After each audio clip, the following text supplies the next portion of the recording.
क्योंकि ये बात मुझे प्रभु से पहुंची। यहाँ पे एक परमेश्वर जन इस बात को बताता कि ये बात मुझे ईश्वर की ओर से आई और मैंने कलीसिया को भी बता दिया, मैंने तुमको भी पहुंचा दिया कि जिस रात यीशु मसीह पकड़वाया गया उसने रोटी ली और धन्यवाद करके उसे तोड़ी और कहा कि ये मेरी देह है जो तुम्हारे लिए है और मेरे स्मरण के लिए यही किया करो। इसी रीति से उसने बियारी के पीछे कटोरा भी लिया और कहा ये कटोरा मेरे लहू में एक नई वाचा है। क्या है ये कटोरा? ये लहू में नई वाचा है, जब कभी पियो तो मेरे इसे स्मरण करते रहो, मतलब मुझे याद करते रहो। एक नई वाचा जो परमेश्वर ने अपने बलिदान जैसे ही हुआ, एक नई वाचा हमको मिल गई। एक नया परमेश्वर ने हमारे लिए रास्ता ओपन कर दिया, एक नया जगह हमारे लिए तैयार कर दिया कि हम अपने आत्मा को प्रभु यीशु मसीह के दूसरे आगमन तक इस मेज में सम्मिलित होकर उसे पवित्र और शुद्ध रख सकते हैं।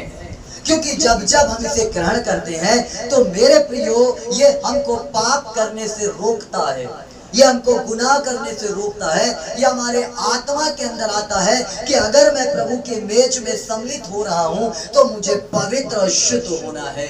ये कोई साधारण चीज नहीं है, ये कोई परमेश्वर की मृत्यु, यीशु मसीह की मृत्यु कोई साधारण नहीं हुई थी, याद रखना मेरे प्रियो।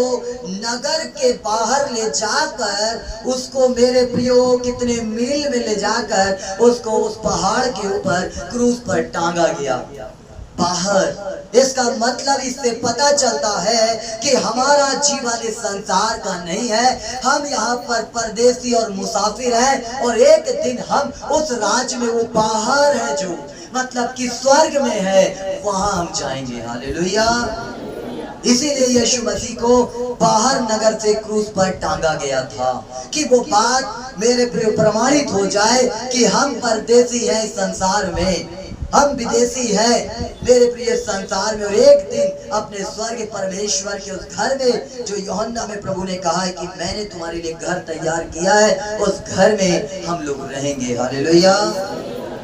इसलिए अपनी देह को पवित्र करना है, अपने जीवन को शुद्ध करना है और तब इस मेज में सम्मिलित होना है।